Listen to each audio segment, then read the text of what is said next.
Hi, everybody. Thank you once again for joining us, and more importantly, for being a part of the Cybersecurity Insider program. We have some quick reminders for you about the program. Um, at the end of this presentation, hopefully you've been receiving the TAC alerts that have come out over the past several weeks. And if you have not received those TAC alerts, please do let us know in the chat. Also, if you have any questions related to the TAC alerts, or you'd like to talk about them a little bit today, feel free to put that into the chat as well. With that, just a reminder that what we present here and in subsequent presentations as part of the Cybersecurity Insider program is always presented as is. It's very hard for us to really provide specific guidance to any one organization as part of these presentations, obviously. So we do encourage you to make sure that before you embrace anything we say, you do vet it against your specific organization and needs. Obviously, we're more than happy to talk to you on a very specific basis, either here or if you wish to connect after the presentations, always happy to talk to you about how this may impact your specific organization. So with that, just want to kind of give you a little bit of a heads up. This presentation itself is pretty fast paced. I'm going to be covering a lot of different things. Some of them I think you'll probably know or understand, and hopefully, as always, there'll be some things here that you walk away going, didn't think of that, and I need to do something about that. So I guess as the saying goes, keep your hands inside the car, moving car at all times. And if you do have questions at any point in time, again, please put them into the chat window, and I'll do my best to respond to those towards the end of the presentation. So this presentation really, obviously, as the title goes, is about business continuity. And just to give you a little bit of background, this is based on observations that I and some of my colleagues have had over a period of time, over the past, I guess, two and a half years. And I think it's a little bit different perspective because we're looking at this from a cybersecurity lens, right? And yet, what we found is that more and more we're being drawn into disaster recovery, business continuity questions and discussions. And ultimately, when we're doing incident response and we're brought in to help an organization respond to an attack, we then have a lot of questions about business continuity and disaster recovery. And we've been finding that in these situations, and even when we look at other situations that we haven't been involved in, but kind of, get debriefed on in one way, shape, or form or another, that business continuity is something that we find most organizations are just not getting right. But I guess before we get to that, the question is, do we really get it wrong? I mean, maybe I'm just being very myopic in terms of my thinking and my approach. So I'll point out a few things. First of all, most cyber attacks occur within 14 minutes or less, and we'll come back to that in a few moments, but I think it's important to understand that once the attack is launched, if it's an aggressive attack, if it's something that's aimed at taking out your environment, you probably have about 14 minutes to either contain or prevent that attack. And I guess maybe we'll do a talk on this sometime in the future, but the most important thing to understand is that that's one of your two choices. When you're thinking about incident response and putting together your playbooks or protocols, it all comes down to one of two actions that you contain. Can you contain the attack or prevent it? And can you do that within 14 minutes or less? And we can get into the nuances of containment versus prevention, but prevention is actually one of the components of business continuity, and we often see that missing in incident response plans. We see a lot about how we're going to contain attacks, but not in terms of how do we move into a prevention mode. Now, prevention, I guess I'll just mention this just to clarify what I'm saying. Prevention is not what you do before the attack takes place, right? So that's all your preventive strategies in terms of cybersecurity and how do you stop an attack from ever happening, or is prevention. When you're in incident response and we're thinking about prevention, meaning the attack's occurring, you're being attacked, and I give you a choice of contain or prevent. Prevent is how do you prevent further damage, right? So this is where you've decided that you cannot contain the attack, it's moving too quickly, and your best option at this point is prevention. And by meaning preventing the spread, right, of further damage. So what you're going to typically do in these situations is start shutting systems down, right? And trying to shut them down as quickly as possible to preserve the platform, to preserve your environment, and hopefully be able to get to a known state and then recover your environment. So that prevention action is really part of your business continuity planning, and it kind of bleeds between cybersecurity and continuity. So we'll come back to those things, but the most important takeaway, I think, is that you have about 14 minutes, and it's all over, one way or the other. Either you did the right things or you're not. So we'll come back to that in a moment. The average period of recovery, if you talk to most cybersecurity professionals at this point in time, in fact, we've been hearing insurance companies are now telling people you should plan for about a 4 to 6 week average in terms of your outage. And so I think that's a little bit of a misguided feedback or guidance, I should say. I think, you know, the ability to get back up and running, and I'm going to put an asterisk next to that word running, probably is about 4 to 6 weeks if you have a pretty serious attack occur. The real eye-opening is that CISA, which is part of the Department of Homeland Security, did an analysis of cyber attacks across industries, not just healthcare, and really came back with some very interesting data. And that is that your true recovery takes about 10 months. So we should probably maybe spend a few seconds on what do we mean by true recovery versus this 4 to 6 week number. True recovery is when you actually have no remnants of the attack left in your organization. So you may get your initial systems up and running, or critical systems, or your tier 1 systems, or whatever you're calling it, up and running and being able to operate. But all of the other things that have to occur in order to really get back to 100%, and as things were prior to the breach, could take up to 10 months. And so when we think about business continuity and we ask, are we even getting it right? Or are we, you know, do we get it wrong? I think the reality of life is more than likely we're not, as an industry. I don't know what you're doing individually, and if you're doing everything right, awesome, because you're in the minority. But if, as an industry, we probably aren't thinking of these things in terms of weeks, let alone months of recovery. And this is where we start to get into challenges when we actually do have an incident. So when we look at a historical snapshot of all the different attacks, big headline attacks that we've seen since 2016, most of you will probably be familiar with some of these, we found that one of the biggest challenges and what led to the loss of revenue or the impact on operations or impact to patient confidence or other areas was ultimately business continuity programs or plans, right? The BCP did not anticipate the level of attack that was actually perpetrated against the organization. And that was really eye-opening to me. I was like, you know, this is something I think we really need to revisit as an industry and kind of start having a conversation around, are our BCPs grounded in classical thinking? I can tell you incident response as a whole, most incident response I've seen in healthcare is very grounded in classical thinking. It's about protecting data, and we use tactics that are 10 years old. And really, we should be focused on how do we protect patients. And so that's a whole different conversation. But the fact that we're probably misfocused on how do we do incident response today probably also impacts how we're doing business continuity. We're probably looking at it and doing what we did 10, 15 years ago, and not really understanding that those principles never had to think about a 10-month outage.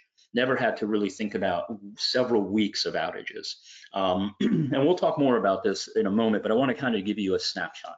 So I think it is fair to say that we are getting it wrong. And you know, we need to revisit business continuity as an aspect or component of cybersecurity, or just overall, just how do we, just part of our day-to-day responsibilities as IT professionals. And so I can tell you, either as an outcome of the tabletops we do with clients, we've done tabletop exercises probably for about 600 hospitals now, and we've had well over 1,000 people attend our tabletops across the entire country. There's a bunch of things we learned there, and then in terms of actually being on the ground and doing incident response in real time with clients. There's a few things that keep coming up as to why we see these BCP, these business continuity plans, not really work well. One is lack of understanding. Is just really not understanding what the organization needs to recover from. And we've seen this really dramatically in obviously actual incidents, but also when we do tabletops and suddenly you tell senior management that, hey, it's now 6 weeks later and your medical devices are not online. And that kind of starts a very different dialogue with senior management around things they never considered. And we'll come back to that in a moment. Insufficient resources. This obviously plagues everybody along all different axes in terms of staffing, but this is even more important during an outage. One of the big challenges we see when we're responding is that insufficient resources becomes amplified. Right. So, and it's simple things like I'm not even talking about technical stuff like how do you rebuild servers and how do you rebuild servers while you still man your help desk. So all those things are in and of themselves a big challenge. But even really simple things like, do you have enough staff to run orders from the 3rd floor down to the lab and then pick up the lab results and get them back to the 3rd floor? Because if you have a major outage, you have a big issue. Now, some people say to me, well, we have downtime procedures to handle that. And we'll revisit that in a moment. But typically the downtime procedures work for a very short amount of time. And we'll come back to that, right? Failure to test plans. I'll talk more about this later, but this is a big thing we see is really not testing the plans. And again, we'll talk more about this in a little bit.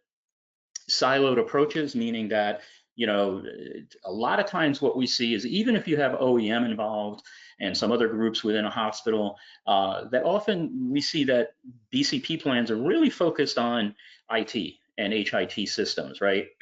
And not really the overall organization and how all that comes together. And so we see that that really shows a challenge when you're trying to recover the organization from an attack when you actually have a real attack occur. Limited understanding. This is a little bit different than lack of understanding. This is really not having a full awareness of what happens during a cyber attack. And then over-reliance on backups. This is a big thing where we see a lot of emphasis placed on backing up data and not really backing up systems. And I'll talk more about that and what's the small difference in word. I'm not trying to be nitpicky, but there is a difference in those two terms. I think most of us are familiar with them, but I want to make sure we cover that. And so, I'm not going to go through every one of these. I want to kind of just put on the table some opportunity for thinking and maybe debate. But these are the things we typically see are the root cause of why once we get into an incident, it is so challenging to recover. So I want to kind of talk about this, right? And my little animation here is not going to work the way I want. But let's say we have pre-breach, right? So these are all the activities we're doing to hopefully stop an attack from occurring or be better prepared for an attack and to recover an attack. So that's ongoing, that's forever, right? We're always doing that. And then we're in the breach. And then we have post-breach, right? So in breach, we probably all know what that is you're in the actual attack, right? And the attack is actually occurring, it's spreading, whatever is happening is happening.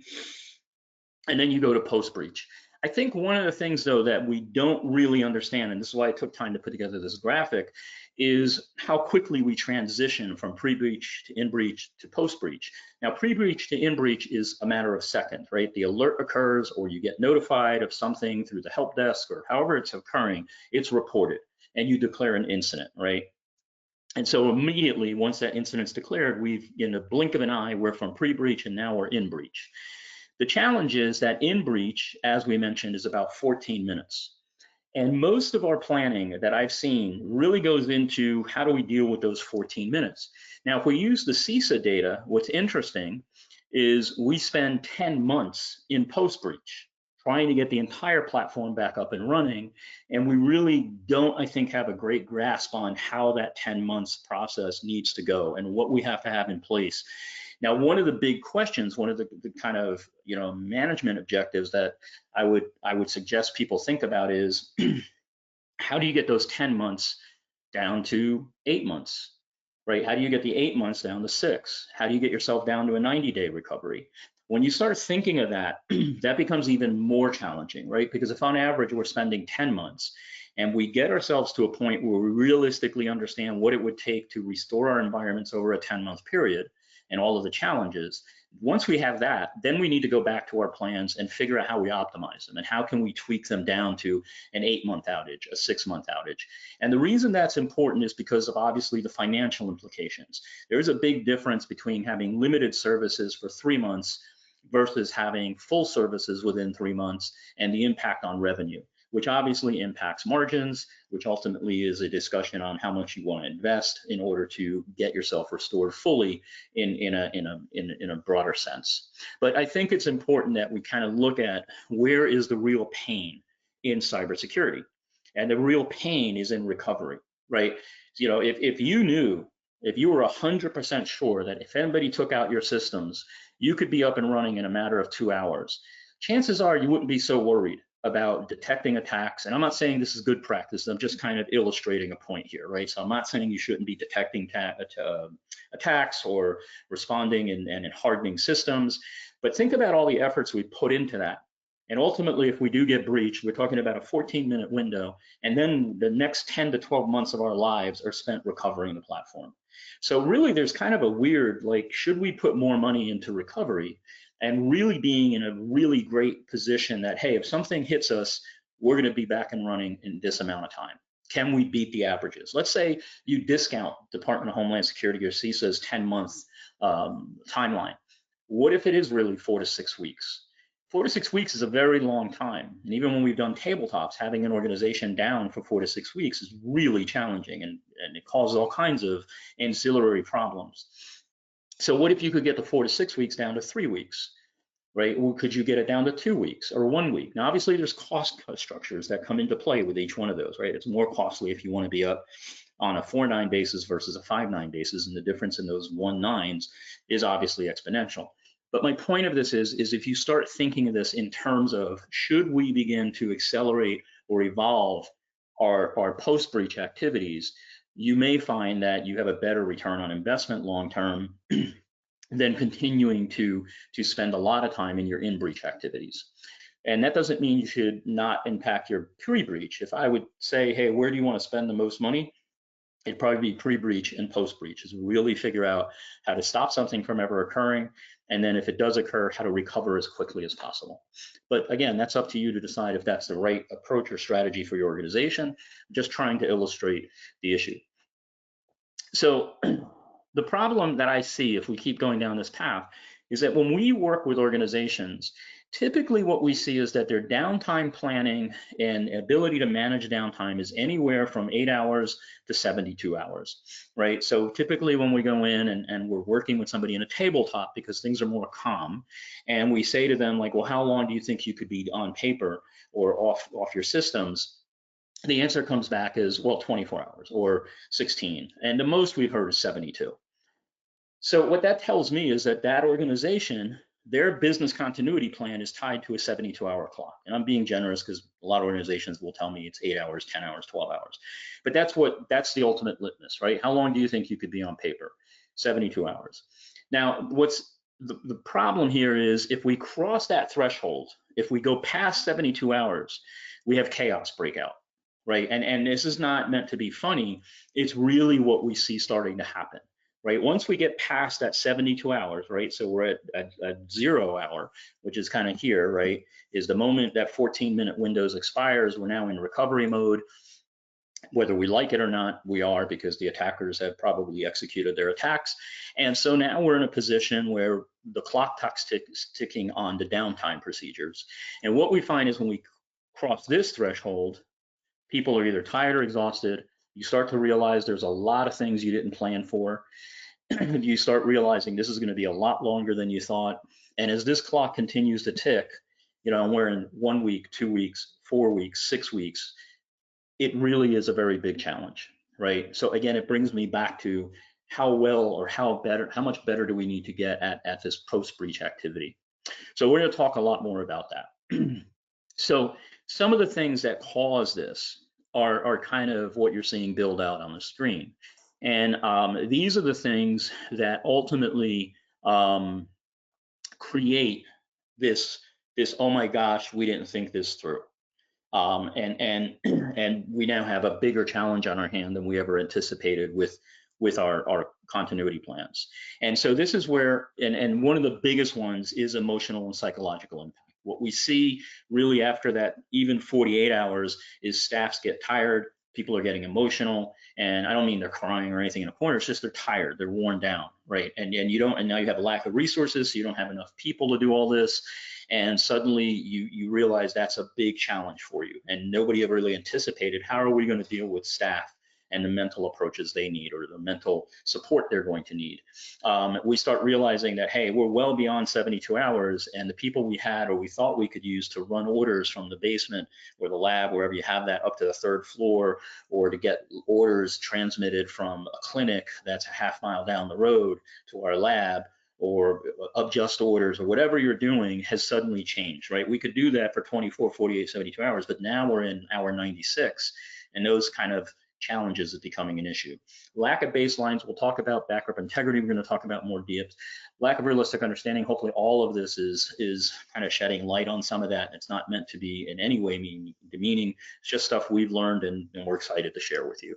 IT-centric planning, despite the BIA business impact analysis. I kind of mentioned this, that a lot of times we see, even if you have a full business impact analysis, even when people tell me, well, we have OEM and they have disaster planning, even when we see all those things, ultimately what we see is when there's a cybersecurity incident, hey, it's all on IT's shoulders, and we didn't think about all this other stuff. And even when people spin up command centers and do all this, we see this kind of becoming a bigger and bigger challenge. And then we'll talk about soft skill deterioration. But what I'll mention about that is once we go past this kind of 24 to 48 hour window, even sooner, we've seen this happen in, like, within 8 hours, is soft skill deterioration. And I'll talk more about what that is, but it's a big issue and it should be part of business continuity planning, and we rarely ever see soft skill deterioration as part of continuity planning. So those are kind of all the things we see pop up. There's a lot more, but I didn't want to spend all day just listing out a bunch of stuff. So first thing I want to talk about is baselines. And baselines are, I think, one of the biggest pieces of or missed opportunities in getting us back up and running as fast as possible. So earlier I told you that we really focus on backing up data, but rarely do we back up systems. Now there's 2 different ways to think about system backups, I think. One is, am I backing up a system and just like, let's just take the domain controller. So I could back up the entire domain controller and all of its configurations and everything it has to do, and that could be considered a system backup. And probably people are doing that. I'm not sure how often people are, but that's an interesting thing to think about. Are you doing system backups at all? More important that we find is having baselines. Now, I assume everybody knows what baselines are, but I'll cover it really quickly just to make sure we're all using the same terms the same way. So baselines are basically, hey, I have a server, and this is how every server in my environment gets built, right? And so it doesn't matter if I'm deploying a Windows-based Epic or Metatech server, or I'm deploying a Windows-based domain controller, or I'm deploying a messaging system. Every system in my environment starts from this baseline. And same thing for laptops, desktops, tablets, mobile devices, everything has a baseline. You can go as far, and I would implore you to go as far as even all my medical devices have baselines. And those baselines allow us to do a few things, right? We basically have the ability to version them. We know here's baseline version 1, version 2, version 3, version 4, and we can continue to build those. Now, the reason that's important for us is that in a recovery situation, we may need to go back a baseline or 2. And the reason for that is 2 things. 1, backup integrity, which we'll talk about in a moment. And 2, we may find that the current baseline we've deployed is infected or has some type of vulnerability in it, or possibly has some type of security issue. And so the prior baseline may be what we want to restore to. So baselines are unencumbered. They're just basically the raw, most kind of basic configuration you have. And so it allows us, if we said, hey, we've got to restore 100 laptops, we could go out and restore 100 laptops and get them up and running from a baseline. And we could decide which baseline is the most appropriate, either based on the hardware we have available or the threat landscape that we're dealing with in the attack surface. So baselines are important. What you see here on the screen, these questions are part of what we do when we're doing HIPAA assessments. And so, or we're doing risk assessments or maturity modeling. So if you don't have these questions being brought up in your risk assessments, these are things you should be asking yourself. And this asset valuation and HVT scoring is really two things. Some of you are going to say, look, I can't create baselines for everything I have. So what do I do? Well, one thing you can use is asset valuation, or however you want to. Sometimes in a BCP, we'll see critical assets versus non-critical. We like using asset valuation. So asset level 1 are things that are really not important at all. And then asset level 5s are things that support life. So those are probably going to be your medical system, your medical devices, your telemetry units, things like that. And then 2, 3, 4 are your striation of everything in between, life support and not important. HVT is high value target. So asset valuation is what you think is important in your environment in order to maintain operations and protect patients.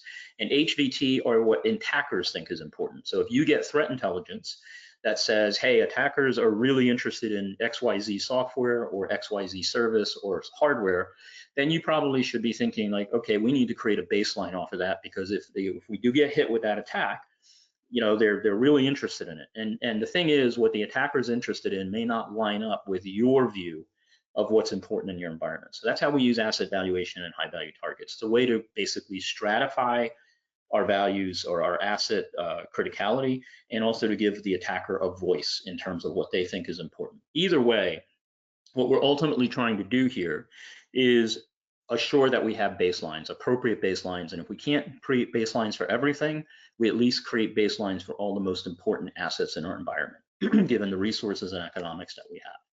So baselines for us are critical because, if you called us on site, one of the very first questions we're going to ask you is not like, well, what was the attack and where the attackers go? We're going to start thinking about recovery. How fast can we get you back up? And which is probably what you're trying to figure out. And so the first question we're going to have is, do we have baselines to work with? And if you say, well, we have system backups, the next question is going to be like, okay, well, that's going to slow us down. And people are going to say, well, why? Why is the system backup going to slow us down? Because we don't understand, what the impact to that system is, right? We don't understand if that's been compromised, if it's going to reintroduce a security risk or whatever it is. So yes, we will use the system backups if we can, but it slows us down. Baselines allow us to get the baseline up and running, and then hopefully install software from scratch and get that up and running. Now, the reason there's a difference there is what we recommend, or what I recommend to you, is that your baselines should be vaulted or archived. You should find a place to put your baselines that are not part of your backup, right? In a perfect world, you would create a baseline, you would test it, you would assure that it's secure and hardened as best as possible. It would become your gold image. And then before you roll that out anywhere in the network or the environment, you would take that baseline and move it up to the cloud or to a vault or an archive. And then you could roll out that baseline. And then the next version that you do the same process. And this way, if you do get hit, you have an ability to get to this vault, and all your baselines are there, right? They're immutable, and they really, really help you kind of get this environment back up and running very, very quickly.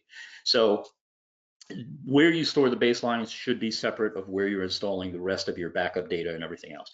Can you put a baseline in your backup? Sure, if you want, but I would say that should be secondary to finding an immutable vault for your baseline copies. So that's one big thing we see, is this: having baselines, assuring they're secure, assuring they're representative of your environment, really helps you get things back up and running. And if you're going to do this, there's some obvious candidates, right? Your servers, your desktops, but think about, can you establish baselines for your firewalls, for your network switches, for your wireless environment? What baselines can you create? You don't have to do them all overnight. What if you created one baseline a month, and by the end of a year, you had 12 baselines? And baselines don't typically change every day. So just some ideas on how to deal with that. So let's talk about backup integrity. So this is an area where we see the biggest surprise.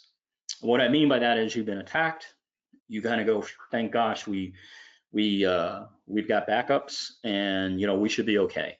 So I will call that thinking technical integrity, right? This is your belief that, hey, my environment, is pretty good, because I have backups. We're doing daily or hourly snapshots, and we're doing full backups, and we've got this covered, right?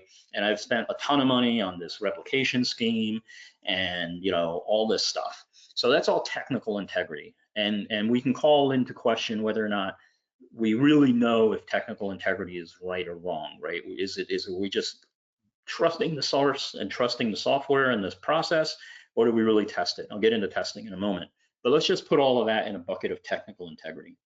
The problem we have to think about, which has become very serious over the past year and a half and probably hasn't been talked a lot about, is what I would call attack integrity. So attack integrity is, did the attackers have a ability to violate the integrity of your backup? Now, I can tell you there's been a shift in how attacks have occurred over the last year and a half, which is probably why we're seeing attack integrity on a backup become a problem. So what happens now is, typically an attacker is going to gain access to your network in some way, shape, or form, whether it's through phishing, vishing, or some other means, right? But they get in, and they don't actually, and what we've seen very rare cases now where ransomware attacks immediately happen, right? What we've seen is staging of the attack, kind of the old school advanced persistent threat APT stuff. And this staging of the attack, really what it does is it says, or what the attacker does is they figure out your environment. And eventually they either get admin level, or they find some other capability to be able to transition through your network space. But one of their key goals, one of their key objectives, even before they get to things like your domain controller or anything else, is to get to your backup environment. And there's several things that they're trying to do. So one is called direct modification, right? And so there's a few things here, and they work really, really well. I can tell you personal experience from offensive computing, these are like, if I have to come after your environment, this is probably one of three things I'm going to do to you. And the first thing is going to be going after your backups. So direct modification is, I gain access to your backup data and I modify that data, right? Now, there's a few ways to do that, but what I want you to keep in mind is that your source data is now no longer viable, right? You have no longer the ability to trust your backup, because I've modified it. So even if you try to restore at this point, you're going to have a big deal, a big problem. Now, some people say to me like, well, we've got backups going back, 30 days or whatever. All right, let's go. We got backups going back 6 months. I don't really understand that strategy. I get it from a log retention, data retention, HIPAA kind of side of the world. I don't get it from a recovery planning perspective. And this is probably where people freak out, right? Where you realize that the attacker got to our backups, and they've been in our environment for 3 months. So every backup for the last 3 months is now corrupted, and you didn't know. And now you have to have that conversation with your C-suite that, hey, we've got a bigger problem because, we've got 90 days of backups that have been corrupted. And now you may say, well, that's fine. We'll just go back 90 days and those backups are fine because they didn't get in the environment up till 90 days. So you can restore some of your environment, but here's where the 10-month pain comes in. I can bet you dollars to donuts that you're still going to have a lot of data that is going to need to be recreated manually between that 0-day and that 90-day period. And so your backup challenge your recovery challenge is still going to be pretty serious. So keep in mind that having these long-term backups have some value, in terms of maybe recreating users and creating that delta, but don't put all your eggs in that basket. But anyway, first thing here is direct modification. I corrupt the backup. Second one is obviously installing malware onto the backup system. Backup systems are no more secure than any other system regarding the ability to have 0 days or other vulnerabilities. So getting malware onto that backup system and altering its operation is a key thing, right? If I can tell you that your backups are being done, I mean, I guess.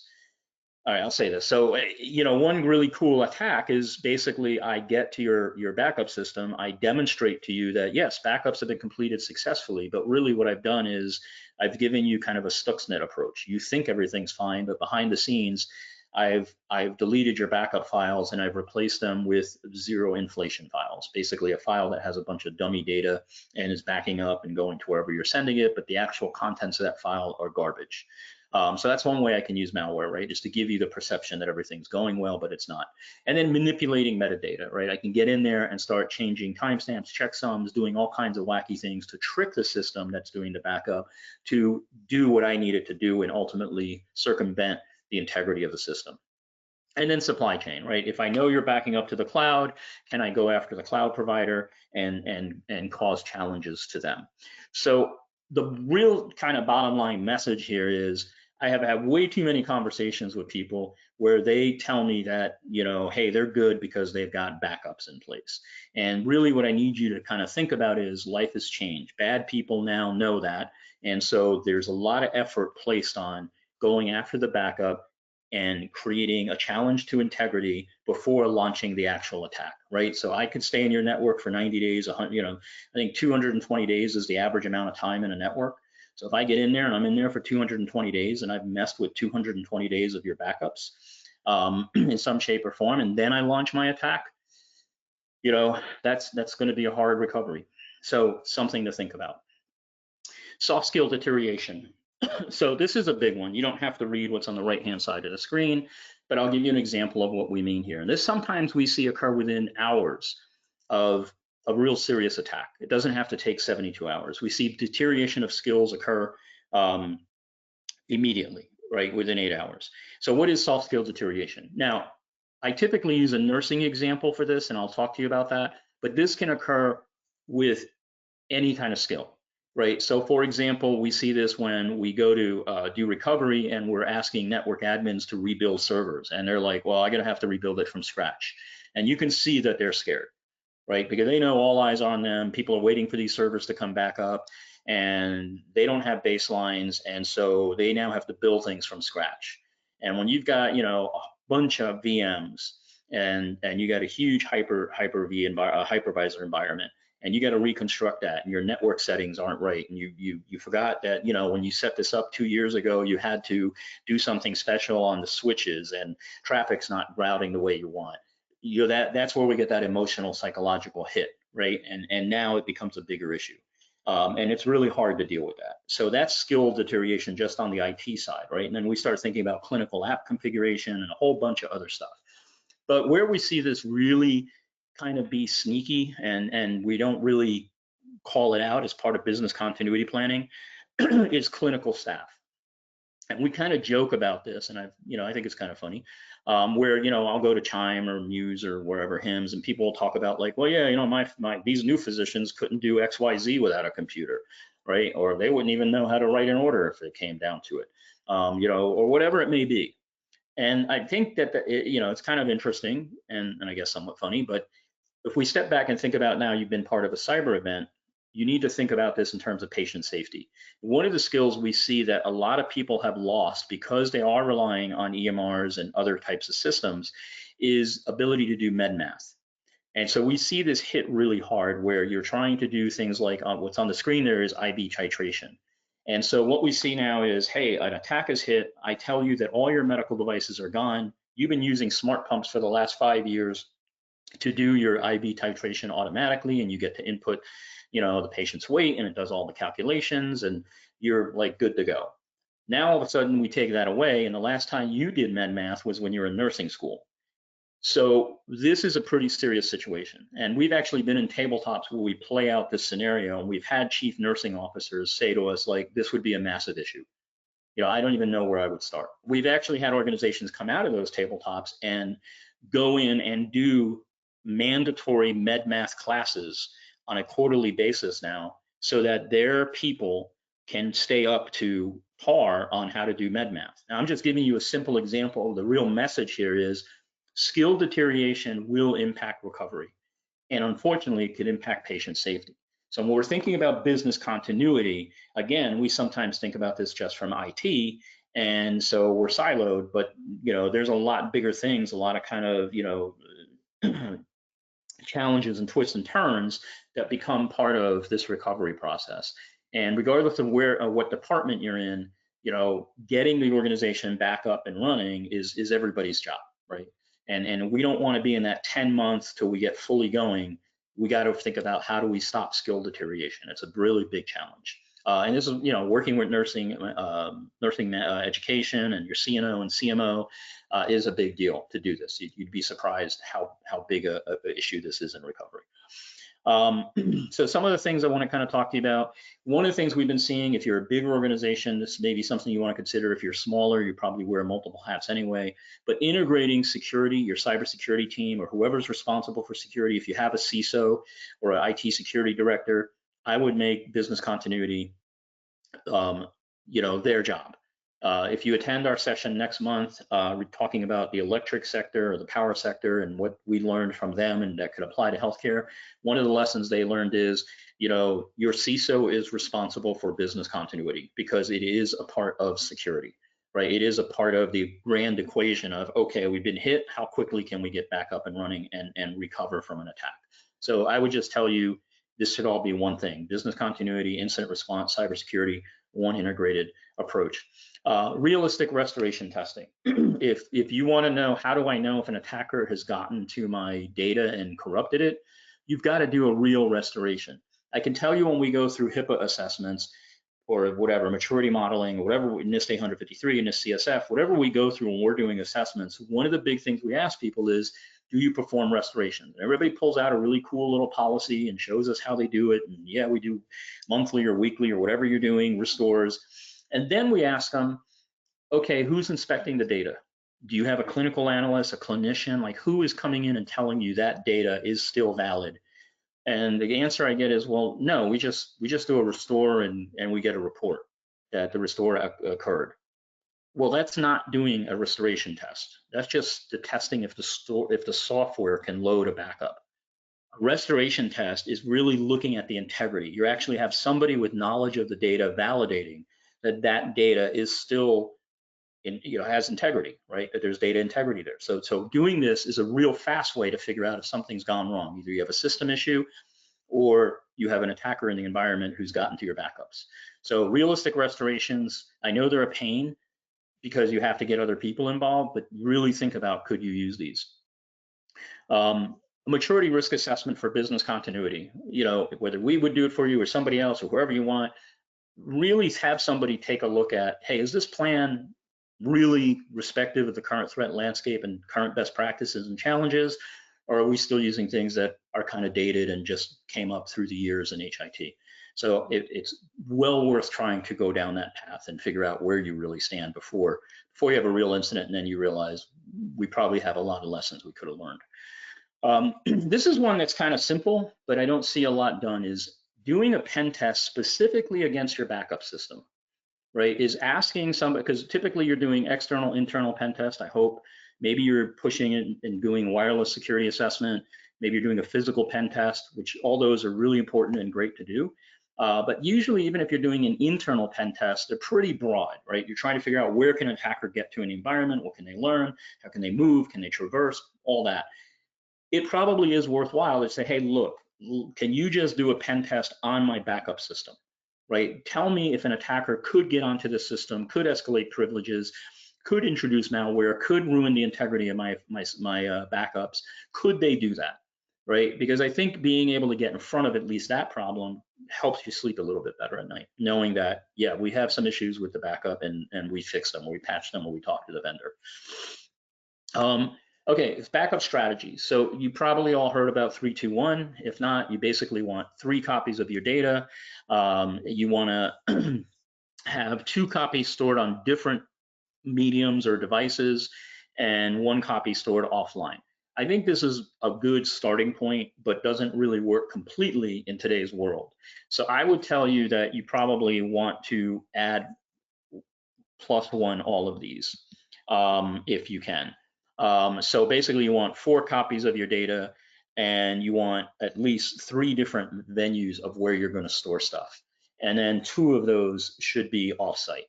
Now, what I will tell you is, one of these 3 here probably should be in an air gap location. What I mean by that is, you're going to go old school. Whether it's, I don't even know if they do tape anymore, but you need some place that you can put a completely offline, not connected to anything version of your backup. And it should probably be local. And I'm a big believer in cloud-based backups. But one challenge we've seen is where your network has been brought down. I mean, your entire network is down and you're air gapped.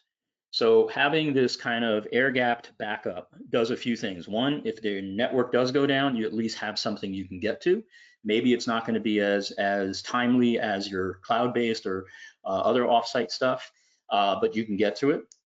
And secondly, if you have an attacker in the environment, depending on what they're doing, your chances of thwarting their activity by keeping something completely disconnected is a big deal. And so this is where things like baselines, base system configurations, and other things like that, you might want to consider doing some type of air gap strategy. Could the air gap strategy be in the cloud? Yeah, you could have a vault or some type of mutable storage in the cloud that you can use as that air gap. And as long as you can get to that cloud provider through some other means, and there's a few different options there. So point of this is think about how you can evolve that backup strategy, but give you peace of mind that you have separated something out that an attacker can't get to. So at this point, I'm going to hand this over to Laura. She's going to give you quick reminders on the Cybersecurity Insider program, and then if there are questions, I'm happy to take them. So Laura. Thanks, John. And thanks everyone for joining our program. I hope you're finding it valuable so far. Just wanted to give you a couple of quick reminders that the monthly webinars will occur the last Thursday of every month at the same time, 2 p.m. And you will get reminders from GoToWebinar. It'll actually come from my name. And those will come 2 days before the webinar and then 1 hour before. You probably saw that today. We do recommend that you possibly block out the monthly time on your calendar. GoToWebinar won't send a notice for you to block it out for the rest of the months for this year. So that's just a little tip if you want to block out your time. And just another reminder that anyone from your organization can participate. So if you're finding this information valuable, if you have others from your team that you want to hear this information, you can share the registration link with them and they're welcome to sign up as well. And by signing up, everyone is automatically registered for the rest of the monthly webinars through the end of the year. And another reminder, the YouTube channel will have all of the webinar recordings as well as additional training videos, and we will be updating that content as we go throughout the year. And you can use that training for your security training. There's ransomware training on there, so a lot of good resources for you. We do have one special event to note, that we will be doing a group tabletop simulation. John alluded to tabletop simulations a little bit earlier, but this is a group virtual situation where we will go through today's threat landscape. We will share examples of those threats, and you and your team can go through how you were prepared to respond to those. It's a great way to uncover gaps. And that will take place May 11th from 1 to 5, and you're automatically registered for that as part of the Insider program. Another resource is our private LinkedIn group. I know some of you have signed up for that. That is meant to be a place where we can share additional information, resources. I share threat articles there, and it's really a place for you all to be able to interact with each other. If you come across an article, you're welcome to post it there. We can do polls, you can ask questions. And so I did put the link in the chat if you want to go ahead and request access to that. And then we'll share ongoing information there for you. And then lastly, we do welcome your feedback on the program. After each webinar, we will have a survey that will ask you questions on what you would like to see going forward. If you have any ideas on webinar topics, things like that, we want to hear from you. We want to make this program as valuable as possible. All right, John, if you want to go to the next page. And we did just create a new resources page that I'm going to post also in the chat. And this is really meant to be a one-stop shop for you for this program. It will have tabs for all of the upcoming webinars and the webinar topics if you want to see what's coming up and in detail what topics we're going to cover. And then at the bottom of this page are also the links for the YouTube channel, the LinkedIn group, and the registration link if you want to share it. So really meant to have everything in one spot for you. And I will send out an email after this webinar with today's recording and links to this page and the LinkedIn group as well. So please feel free to let us know if you have any questions. So just to build on what Laura said about the tabletop simulation, that is a real tabletop. We take an approach called attack dissection. We're going to present to you real world attacks that have occurred. And as Laura mentioned, the idea there is for you and your team to think about if this attack was occurring right now in your environment, how would you respond, how you would detect it, what assets would you be able to protect or not protect. So it really is kind of a different way to do tabletops. It's a little more fast moving, hopefully a little more fun. Cool part about it is it does qualify as a tabletop. So if you have to like go through your HIPAA assessment or you're doing NIST CSF or one of the other frameworks and you're being asked, do you do tabletops? We thought this would be a great way to get people, I don't want to say to check the box, but you can check the box. And it is a real tabletop. It's by no means all you should do, but if you really are resource constrained or time constrained, and it's probably a great way to do this. So the more people on your team that can be part of it, the better. If you attend and you get through the 5 hours and participate, we can get you a letter of attestation saying that you did participate in this tabletop, and that way you can have proof to demonstrate to auditors that you did go through tabletops. So we're trying really hard to make this an extremely valuable program for you. And as mentioned by Laura, being part of that LinkedIn community is your opportunity to have a voice and really charter and direct where we go and get to know some of your colleagues. With that, I don't know if there are any questions. If so, Laura, let me know. There are no questions at this time. So with that, hopefully this was valuable. If there's any questions you do have, feel free to reach out either through the LinkedIn forum or directly to us or one of your CloudWave team representatives. And I look forward to talking to you in a few weeks when we talk about kind of the lessons learned through the energy sector. So thank you, everybody.